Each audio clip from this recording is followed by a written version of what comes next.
하나님 말씀 보겠습니다. 하나님 말씀은 신약성경 마가복음 9장 23절부터 29절 말씀까지 한 절씩 교독하겠습니다. 제가 가지고 있는 성경은 신약성경 68페이지에 있습니다. 마가복음 9장 23절부터 29절 말씀까지 한 절씩 교독합니다. 23절 제가 먼저 읽겠습니다. 예수께서 이르시되 할 수 있거든이 무슨 말이냐, 믿는 자에게는 능히 하지 못할 일이 없느니라 하시니,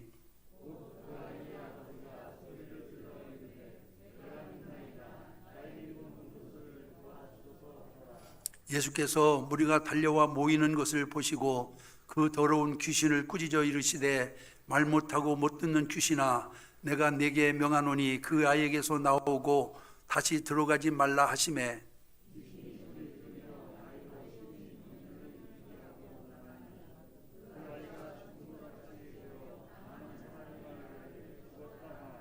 예수께서 그 손을 잡아 일으키시니 이에 일어서니라.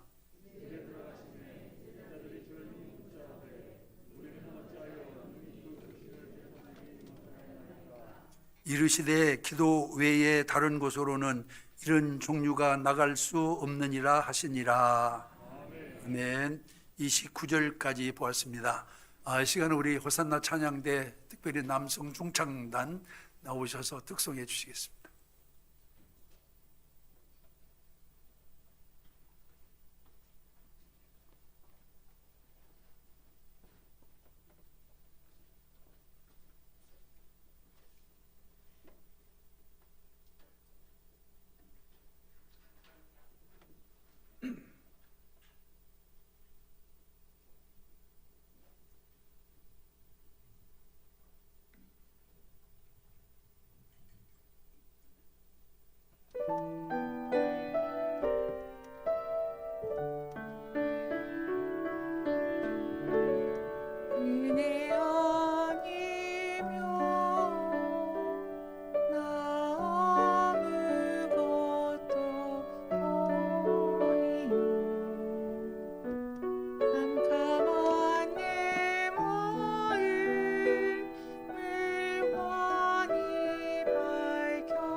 캄캄한 내 마음을 환히 밝혀 주소서. 나의 연약함 주 앞에 내려놓길 원하네. 오 나의 주여, 날 받아주소서.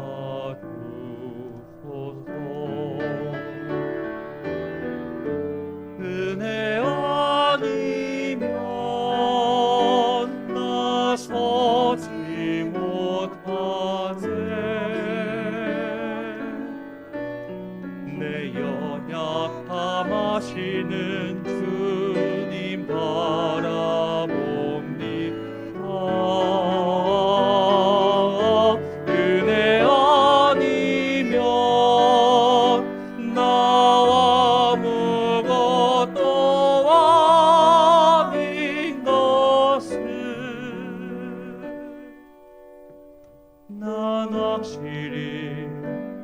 나는 확실히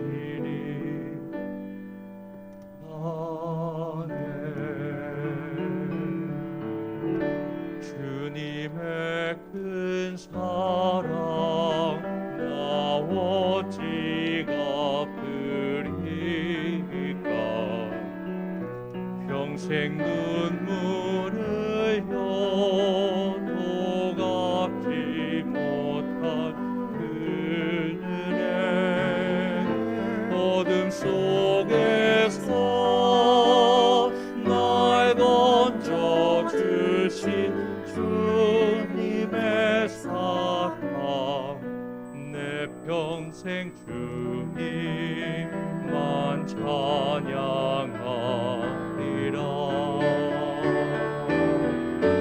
은혜 아니면 나서지 못하네.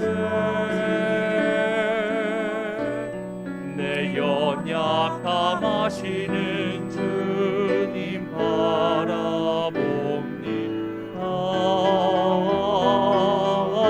은혜 아니면 나 아무것도 아닌 것을 나는 확실히 아네.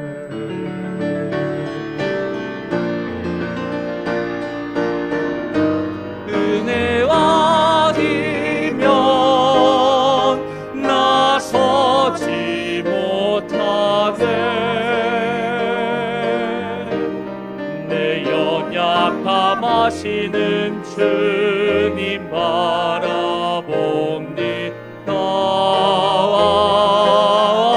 은혜 아니면 나 아무것도 아닌 것을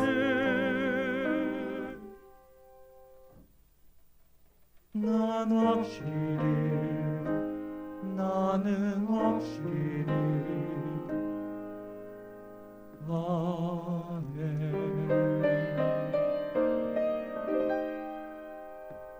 은혜 아니면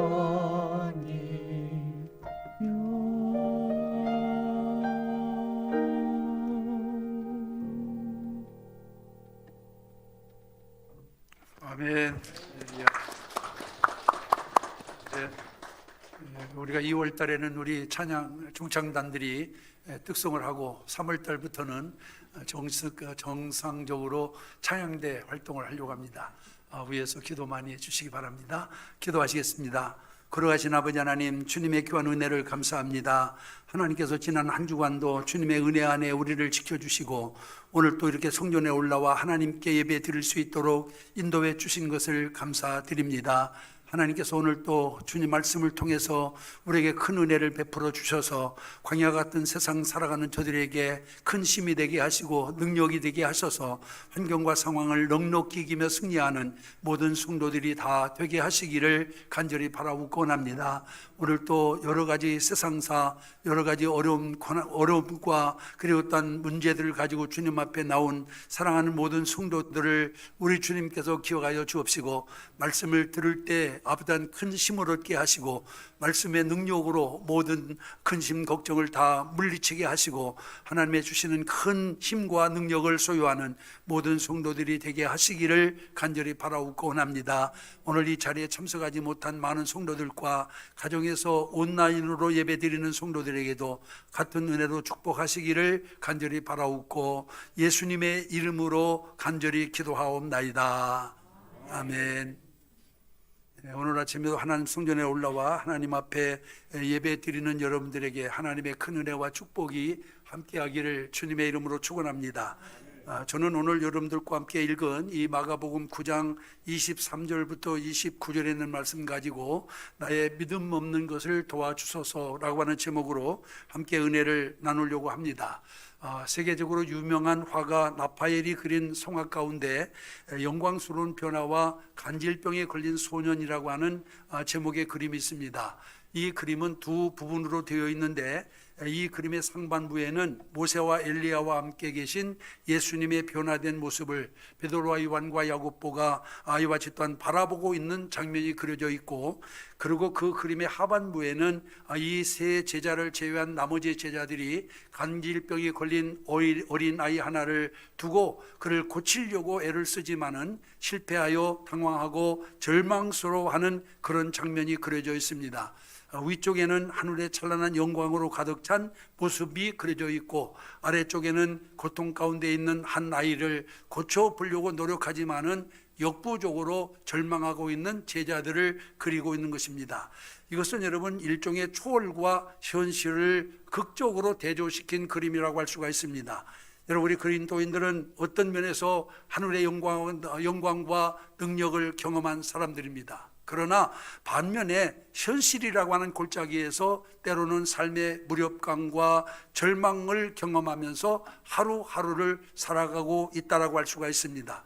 여러분과 구원을 확신할 때, 또 성령으로 충만할 때, 또 예배를 통해서 은혜를 받았을 때, 그리고 나를 향하신 하나님의 사랑과 은혜가 절저히 나에게 다가올 때는 여러분 또한 정말로 어찌 보면 하늘의 영광을 경험하는 순간이라고 할 수가 있습니다. 그러나 여러분, 다음 순간 우리는 도무지 우리 힘으로 감당할 수 없는 수없이 많은 어려움에 직면하게 될 때가 있음을 우리가 분명히 알 수 있습니다. 이런 나파엘의 영광스러운 변화와 간질병 걸린 소녀는 본문을 배경으로 해서 그린 그림입니다. 본문에 등장하고 있는 어린아이는 여러분 간질병에 걸려있는 그런 아이였습니다. 이 아이의 아버지는 사랑하는 아들을 어떻게 해서든지 고쳐보려고 온갖 수단과 방법을 다 강구해 보았습니다마는, 그러나 아무 방법도 통하지가 않았습니다. 그러다가 제자들의 소문을 이 아버지가 듣게 됩니다. 나사렛 예수의 능력을 입은 제자들이 정말 또한 그 절름발이를 고치고 눈먼 소경의 눈을 뜨게 하고 안진병이가 일어나는 등 많은 사람들이 병고침을 받았다라고 하는 소문을 이 아버지가 듣게 되지요. 그래서 그는 내 아들의 병도 제자들에게 가면은 능히 고칠 수 있으리라고 하는 그런 희망을 가지고 제자들에게도 달려왔습니다. 제자들은 아이의 병을 고치기 위해서 여러 가지 방법을 시도를 했습니다. 열심히 기도도 했습니다. 그리고 안수도 했습니다. 나사렛 예수의 이름으로 귀신을 추방도 해 보았습니다. 그러나 여러분, 아무 방법도 통하지 않았습니다. 그러니 제자들이 얼마나 당황했겠습니까? 그때 변화산에 계시던 예수님이 베드로와 요한과 야고보를 데리고 산 아래로 내려오셔서 이 광경을 목격하게 되었습니다. 그리고는 그 상황이 어떤 상황인지 묻자 그 아이의 아버지가 예수님께 나와서 지금까지의 사실을 이야기를 하게 되었습니다. 그때 예수님은 그 아이를 당신에게로 데려오라고 말씀하고, 당신에게 나온 아이의 병을 꾸짖어 그 아이의 병을 고쳐 주었다라고 하는 내용이 오늘 이 본문 속에 담겨져 있습니다. 예수님께서 그 아이를 고치고 난 다음에 제자들은 예수님께 와서 매우 중요한 질문을 합니다. 28절에 보면은 우리는 어찌하여 그 귀신을 쫓아내지 못하였나이까? 우리는 어찌하여 그 귀신을 쫓아내지 못하였나이까? 라고 이렇게 예수님께 질문을 합니다. 그때 예수님의 대답은 너희 믿음이 적은 연곤이라 하고 이와 같이 말씀하고 있는 것을 보게 됩니다. 오늘 본문에는 기도 외에는 이런 종교가 나가지 않는다라고 말씀하고 있습니다만은, 같은 내용을 기록하고 있는 마태복음 17장 19절 이하에 보면은 여러분 이렇게 기록되어 있습니다. 예수께서 이때에 제자들이 종영이 예수께 나와 가로되 우리는 어찌하여 그 귀신을 쫓아내지 못하였나이까? 너희 믿음이 적은 연곤이라. 이르노니 너희가 만일 믿음이 한 겨자씨만큼만 있으면 이 산을 명하여 여기서 저기로 옮기라 하여도 옮길 것이요 또 너희가 못할 것이 없으리라 하고 이와 같이 말씀하고 있는 것을 보게 됩니다. 여러분, 이 말씀이 무슨 말씀입니까? 예수님은 이 말씀을 통해서 절망을 희망으로 바꾸는 믿음에 대해서 말씀하고 있는 것을 볼 수가 있습니다. 이런 본문에서 우리는 인생의 불가사의한 고통을 영광으로 바꿀 수 있는 비결을 배울 수가 있습니다. 그 비결이 무엇입니까? 결론부터 말씀드리면 바로 믿음이라고 이와 같이 말씀하고 있는 것을 볼 수가 있습니다. 그러면 우리가 가져야 될 믿음, 이 세상의 절망을 이겨낼 수 있는 믿음, 기적을 만들어낼 수 있는 믿음은 어떤 믿음입니까? 오늘 본문에 있는 말씀을 통해 살펴보면 첫째로 이 믿음은 예수님이 하나님이시라고 믿는 믿음을 의미하고 있음을 우리가 분명히 알 수 있습니다. 여기 귀신 들린 아이의 아버지가 이와 같이 또한 아이를 데리고 처음으로 찾아간 대상이 누굽니까? 바로 예수님의 제자들이었습니다. 그들이 자기 아들의 병을 고쳐주지 않을까 하는 그런 희망에서 지금 그 아버지는 또한 예수님의 제자들을 찾아가서 그 제자들에게 도움을 요청하고 있는 것을 보게 됩니다. 그러나 결과는 그들은 아무런 도움도 줄 수가 없었습니다. 여러분 중에 과거에 어떤 어려운 문제를 가지고 있을 때 여러분 어떤 권면을 받고 하나님 앞에 기도했던 경험이 있는 분이 있을 겁니다. 열심히 하나님께 기도도 하고 또한 아니면 금식도 하고 하나님 앞에 정말 애절하게 매달려 보기도 했습니다마는 그러나 아무런 이와 같은 역사도 일어나지 않은 경험을 아마 여러분들도 한두 번은 가지고 계시리라고 믿습니다. 본문에 나오는 아버지의 상황이 바로 그러했습니다. 제자들에게 또한 기대를 걸고 나왔는데도 불구하고 제자들이 그에게 아무런 도움도 주지를 못했습니다. 그래서 얼마나 실망이 되었겠습니까? 그런데 이 아버지에게 우리는 한 가지 장점을 발견할 수 있습니다. 그게 바로 뭐냐면은 그런 상황에서도 그 아버지는 포기하지 않았습니다. 기다렸습니다. 예수님을 만날 때까지 기다렸다라고 하는 사실을 우리가 기억을 해야 될 줄로 믿습니다. 여러분, 예수님께서는 상황 설명을 듣자마자 그를 내게로 데려오라고 말씀했습니다. 그래서 귀신 들린 아이를 예수님 앞으로 데리고 왔습니다. 이 순간이 바로 모든 것이 변화되는 순간이었습니다. 병든 자를 예수님께 데리고 왔을 때 예수님께서는 그 아이의 병을 치료해 주었다라고 이와 같이 말씀하고 있는 것을 볼 수가 있습니다. 우리는 여러분 또한 어떤 문제를 가지고 있을 때 그 문제를 가지고 어디로 가야만 될 것인가를 우리에게 분명히 가르쳐주고 있는 그런 대목입니다.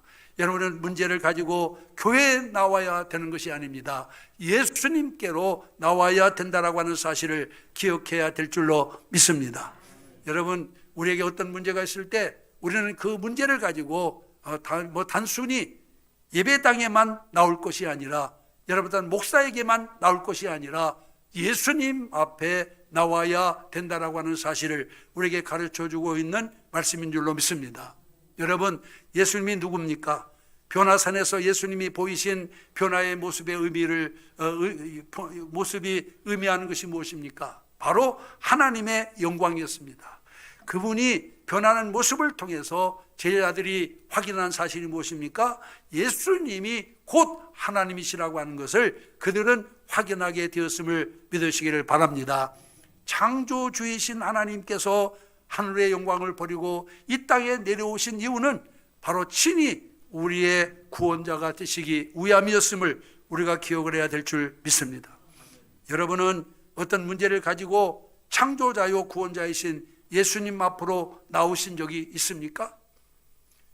여러분, 교회만 나오는 것은 아무런 의미가 없습니다. 나를 지으신 나의 창조자, 내 병을 치료하시는 전능하신 하나님, 내 환경을 바꾸어 주시는 이와 같은 전능하신 하나님, 내 삶을 바꾸어 주시는 나의 전능자 앞으로 여러분은 나와야 될 줄로 믿습니다. 주님을 말씀하십니다. 내게로 오라. 수고하고 무거운 짐진 자들아 다 내게로 오라. 내가 너희를 편히 쉬게 하리라고 말씀하고 있는 것을 볼 수가 있습니다. 여러분, 주님 앞으로 모든 문제를 가지고 나오시기를 바랍니다. 종교적인 어떤 이와 같은 형식적인 믿음 가지고는 여러분의 삶에 아무런 변화도 일어나지 않습니다. 기적도 일어나지 않습니다. 오직 예수님이 하나님이시라고 하는 믿음 가지고 하나님 앞에 나올 때 역사가 일어납니다. 기적이 일어납니다. 여러분 한번 생각해 보세요. 여러분이 믿는 예수님이 저 하늘과 이 땅을 창조하신 하나님이시요 만물을 붙들어 섭리하시는 하나님이라면 여러분 문제가 달라지지 않겠어요? 예배드리는 사람도 두 종류의 사람이 있습니다. 한 사람은 그저 아무런 기대 없이 교회에 나와서 하나님 앞에 예배를 드리는 사람이 있는가 하면은, 또한 무료의 사람은 하나님 앞에서 주님의 전능하심을 확신하며 예배 드리는 사람이 있습니다. 여러분, 하나님 앞에 서 있는 사람은 마음으로 여러분 또한 나는 지금 하나님 존전에 있다, 하나님 목전에 있다, 만물을 창조하신 그 창조자 앞에 있다, 전능자 앞에 내가 있다라고 생각하게 됩니다. 여러분, 이런 생각을 가지고 예배 드리면 예배 드리는 태도가 어떠하겠어요? 여러분, 예배 드리는 태도가 달라지지 않겠습니까? 전능하신 하나님 앞에 내가 있다라고 하는 믿음 가지고 예배를 드리면 예배 태도가 달라집니다.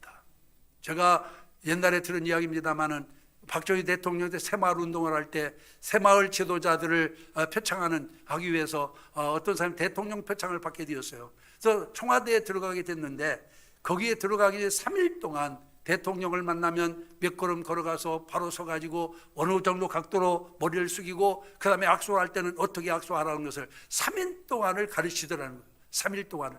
여러분, 대통령을 만나서 인사하고 악수 한번 하는데도 3일 동안을 가르치는데, 천지 만물을 창조하신 전능하신 하나님 앞에 서는 우리들이 여러분 어떤 준비를 가지고 나오냐 그 말이에요. 아무런 기도도 하지 아니하고 아무런 준비도 하지 아니하고 그냥 교회만 나와 있다라고 해서 그 예배가 하나님께서 받으시는 예배가 되겠느냐는 겁니다. 여러분, 전능하신 하나님, 정하늘과 이 땅을 지으신 하나님 앞에 내가 있다라고 하는 마음을 가지면 우리 예배드리는 자세와 태도가 달라집니다. 그럴 때 신령과 진정으로 하나님 앞에 예배할 수 있는 자가 될 줄로 믿습니다. 기도도 마찬가지입니다. 여러분, 막연하게 드리는 기도가 있는가 하면은 살아계신 하나님께 드리는 기도가 있어요. 여러분, 무엇이 우리로 하여금 이 세상을 이기게 할 수 있습니까? 무엇이 우리의 문제를 해결해 줄 수 있습니까? 어떻게 하는 것이 우리가 가지고 있는 이와 같은 절망과 고통 속에서 우리를 구원해 줄 수가 있겠습니까? 그저 기대하지 않고 막연하게 나와서 예배 드리거나 막연하게 드리는 기도보다는 정말로 간절한 마음으로 전능하신 하나님 목전에 내가 있다라고 하는 두렵고 떨리는 마음 가지고 주님 앞에 나올 때 하나님께서 그 예배를 기쁘게 받으시고 응답해 주실 줄로 믿습니다. 오직 예수님이 하나님이시라고 하는 사실을 깨닫고 그 하나님 앞에 서 예배 드리는 자세, 이게 바로 하나님을 만날 수 있는 유일한 방법이요, 하나님의 기적을 체험할 수 있는 유일한 방법이라고 하는 사실을 우리가 기억을 해야 될 줄로 믿습니다. 사랑하는 성도 여러분, 여러분의 문제가 무엇이든지 그 문제를 가지고 교회만 나오려고 하지 마시고 예수 앞에 나오시기를 바랍니다. 하나님 앞에 서시기를 바랍니다. 그리고 그 하나님께 정말로 간절히 기도하시기를 바랍니다. 하나님이 역사하여 주실 줄 믿습니다. 그 다음에 두 번째로 이 믿음은 예수님의 능력을 신뢰하는 믿음입니다. 22절에 보면은 소년의 아버지가 뭐라고 하면서 도움을 구하고 있습니까? 22절에 보니까 귀신이 저를 죽이려고 불과 물에 자주 던졌나이다. 그러나 무엇을 하실 수 있거든 우리를 불쌍히 여기사 도와주옵소서 라고 이렇게 성경은 기록하고 있습니다. 여러분, 뭐라고 말하고 있어요? 무엇을 하실 수 있거든 도와달라 하는 것이 내용입니다. 여러분, 이에 대한 예수님의 대답이 무엇이에요? 할 수 있거든이 무슨 말이냐? 믿는 자에게는 능치 못할 일이 없느니라. 할렐루야. 여러분, 여기 할 수 있거든이라고 하는 말이 무슨 말이에요? 여기 할 수 있거든이라고 하는 말은 확신할 수 없다고 하는 그런 말입니다. 이것은 적극적으로 도움을 구하는 자의 모습이 아닙니다. 또 신뢰에 근거한 요청도 아닙니다. 그저 믿져야 본전이라고 하는 마음에서 한번 던져본 요청이었어요. 그 자신 없는 소리에 예수님께서 뭐라고 말씀합니까? 할 수 있거든이 무슨 말이냐? 믿는 자에게는 능치 못할 일이 없느니라 하면서 호통을 치시니 그 아버지의 고백이 당장 달라졌습니다. 어떻게 달라졌습니까? 오늘 본문에 보니까 내가 믿나이다, 나의 믿음 없는 것을 도와주소서.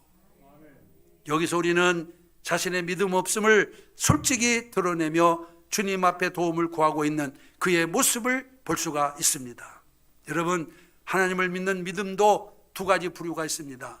하나는 하나님을 부인하지는 않지만은 그렇다고 전폭적으로 신뢰하는 것도 아닌 어정쩡한 상태로 하나님을 믿는 믿음이 있습니다. 믿는 사람이 있습니다. 그런가 하면은 전폭적으로 하나님을 신뢰하는 아이와 같은 사람도 있습니다. 여러분, 풍랑 만난 제자들이 예수님을 깨우며 구원을 요청할 때 예수님은 뭐라고 말씀하셨어요? 어찌하여 두려워하느냐, 믿음이 적은 자들아 하고 이와 같이 제자들을 꾸짖었습니다. 여러분, 이 말씀을 자세히 보면은 제자들에게 주님께서 믿음이 없다라고 책망한 것이 아니에요. 믿음이 있긴 있는데 너희 믿음이 작다고 말씀하고 있어요. 그것을 책망하고 있습니다. 여러분, 제자들이 저는 믿음 없는 사람들이 아니었습니다. 믿음이 있는 사람이었습니다만은 그러나 그들의 믿음이 작은 연고로 여러분 또한 그들이 두려워하게 되었다라고 이와 같이 말씀하고 있는 것을 볼 수가 있습니다. 여러분, 우리는 이러한 연약한 믿음이 예수님의 능력을 제한하고 있다라고 하는 사실을 깨달아야 될 줄로 믿습니다. 예수께서 병자를 고치실 때마다 사용하신 말씀이 무엇입니까, 여러분? 내 믿음대로 될지어다. 내 믿음이 너를 구원하였느니라. 여러분, 작은 믿음은 작은 역사를 가져올 것입니다. 그러나 큰 믿음은 큰 역사를 가져오게 될 줄 믿습니다.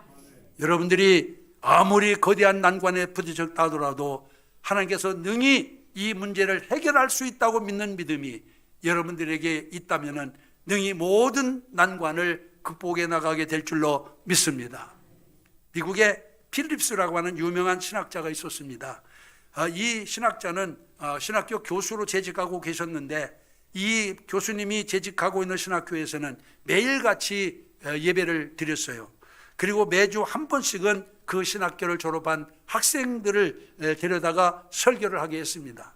그들도 이제 학생은 아니고 목회자입니다마는 그런 목사를 데려다가 설교하게 됐는데 어느 날 그 교회 출신 한 목사님이 이 학교에 와서 이와 같은 자기 사역에 대해서 보고를 하게 되었습니다. 이 목사님이 보고한 내용은 대략 이렇습니다. 저는 큰 도시에서 자그마한 교회를 목회하고 있습니다. 저는 아무런 욕심도 없습니다. 현재 상황을 아주 만족하게 생각하고 있습니다. 저는 지금까지 하나님께서 제게 맡겨주신 양무리와 더불어서 즐겁고 평안한 목회를 해왔고 앞으로도 그렇게 할 것입니다 라고 이렇게 보고를 하게 되었어요. 그리고는 예배를 마치고 난 다음에 필립스 교수님을 만나게 되었는데 교수님의 얼굴 표정이 영 엉망이었습니다. 그래서 눈치가 빠른 이 목사님이 교수님께 묻습니다. 교수님, 오늘 제가 뭘 잘못한 것이 있나요? 라고 이렇게 말하니까 이 교수가, 필립스가 그 목사님께 이렇게 말합니다. 욕심이 없는 것까지는 좋은데 자네는 의욕까지 없구만. 자네 하나님은 너무나 작은 분이야 라고 이렇게 그 목사님을 나무랬다라고 하는 그런 이야기가 있습니다. 여러분, 지금 여러분이 믿고 있는 하나님 역시 너무 작은 하나님이 아니십니까? 이 변화무쌍한 환경 속에서 쓰러지지 않고 겨우 허우적거리며 살게 해주시는 그런 하나님을 여러분은 지금 하나님으로 믿고 있지 않느냐 그 말이에요. 아니면 삶의 난관을 헤치고 위대한 꿈을 이루는 위대한 하나님이 여러분들이 믿고 있는 하나님이신가요? 우리가 믿는 하나님은 어떤 하나님이십니까? 그저 여러분 또한 마지 못해서 주말을 또한 살아가는 인생의 모든 문제들을 가지고 허우적거리며 살게 하는 하나님이 여러분이 믿는 하나님이십니까? 아니면은 모든 것을 변화시키고 그리고 우리에게 능력 주셔서 그 환경을 넉넉히 극복하며 나갈 수 있게 하시는 전능하신 하나님이십니까? 우리가 어떤 하나님을 믿느냐에 따라서 여러분들의 삶의 이와 같은 결과가 달라집니다. 이 사실을 우리가 기억해야 돼요. 믿음대로 될지어다라고 하는 말은 내가 어떤 믿음을 가지고 사느냐에 따라서 내 삶이 변화될 수 있다라고 하는 것을 기억하시기를 바랍니다. 창조주 하나님, 전능하신 하나님, 그리고 또한 모든 것을 변화시킬 수 있는 하나님을 믿는 사람은 여러분 또한 하나님을 통해서 우리는 어떤 환경도 넉넉히 여러분 또한 변화시켜 나갈 수 있는 자가 되지만은, 그러나 여러분 쓰러지지 않고 겨우 허우적거리며 살게 하시는 하나님을 믿는다면은 아마 여러분들은 여전히 허우적거리며 세상을 살 수밖에 없음을 기억하시기를 바랍니다. 우리는 종종 하나님을 우리의 사고 속에, 우리의 지식 속에, 그리고 우리의 경험 속에 가두어 그의 능력을 제한할 때가 많습니다. 내가 모르면 하나님도 모르고, 내가 할 수 없으면 하나님도 할 수 없다라고 생각합니다. 그러나 여러분 분명히 기억하시기 바랍니다. 하나님은 전능하신 하나님이십니다. 능치 못할 일이 없는 하나님이십니다. 내 지식과 경험으로 하나님을 제한하지 말고 전능하신 하나님을 믿으시기를 바랍니다. 그러함으로 말미암아서 날마다 여러분들 삶 속에 기적을 체험하며 살아가는 여러분들이 되시기를 주님의 이름으로 축원합니다.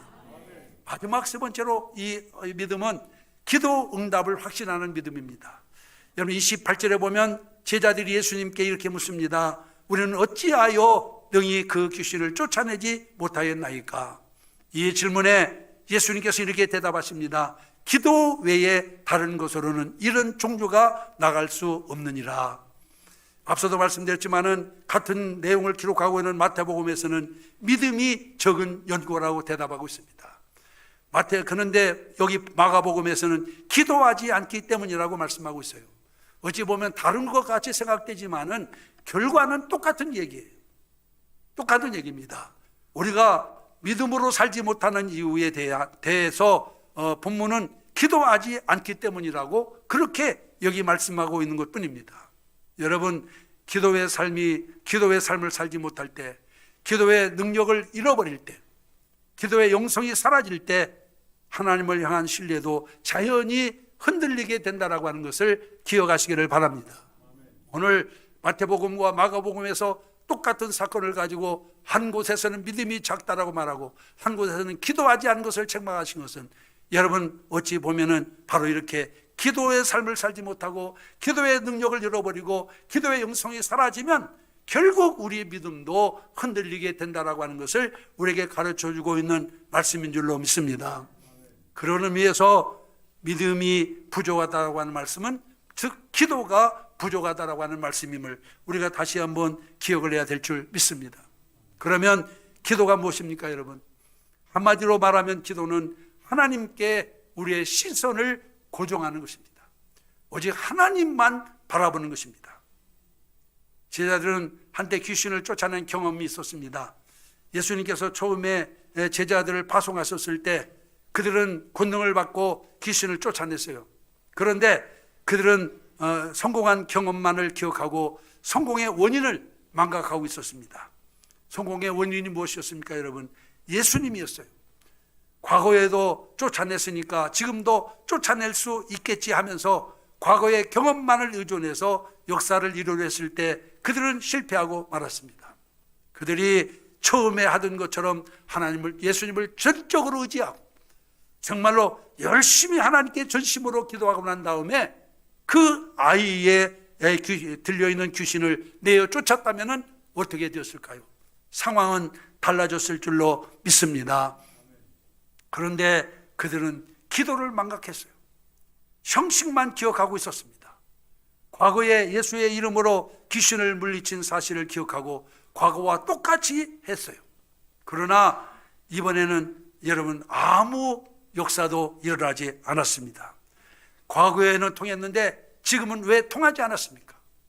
과거와 같이 그들이 기도에 예수 그리스도를 의지하고 하나님께 기도하고 여러분 또한 나가지 않고 오히려 과거의 경험만 내세워 이와 같이 또한 귀신을 내어 쫓았기 때문에 그 귀신이 나가지 아니한 것입니다.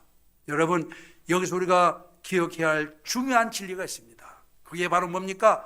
신앙은 형식도 중요하지만은 형식보다 더 중요한 것이 내용이라고 하는 사실을 기억하시기를 바랍니다. 제자들이 과거의 귀신을 쫓아낼 수 있었던 것은 하나님의 능력 때문이었어요. 자기들에게 어떤 능력이 있는 것이 아니고 하나님을 전적으로 의지하는 믿음의 능력으로 말미암아 그들이 귀신을 쫓아든 건데 그것은 잃어버리고 그것은 망각하고 과거의 경험만 내세워서 여러분 또한 귀신들의 아이와 저 또한 보고 아이와 저 그 귀신을 내어 쫓으려고 했습니다마는 결국 쫓아내지 못하고 절망에 빠지게 된 것을 믿으시기를 바랍니다. 사랑하는 성도 여러분, 우리가 예수를 믿는 것은 교회에 나오는 것이 아닙니다. 지금도 살아계시고 전지전능하신 하나님 앞에 우리가 서는 겁니다. 그 하나님께 예배 드리는 거예요. 이 사실을 우리가 분명히 기억해야 됩니다. 현실을 바라보면 바라볼수록 눈이 현실에 고정되어 가지고 그 현실에서 헤어나지 못하게 됩니다. 그러다 보면은 현실 문제가 여러분 또한 점점 더 크게 보여서 믿음까지도 잠식해버리고 마는 거죠. 그러므로 우리는 하나님 앞에 기도해야 됩니다. 그래서 주님만 바라보아야 됩니다. 주님만 의지해야 됩니다. 그럴 때 하나님의 역사가 일어나게 되어질 줄로 믿습니다. 사랑하는 성도 여러분, 본문은 이 본문의 사건을 같이 기록하고 있는 마태복음 17장에서 예수님은 결론적으로 이렇게 말씀하십니다. 너희가 만일 믿음이 한 겨자씨만큼만 있으면 이 산을 명하여 여기서 저기로 옮기라 하여도 옮길 것이요 또 너희가 못할 것이 없으리라. 할렐루야.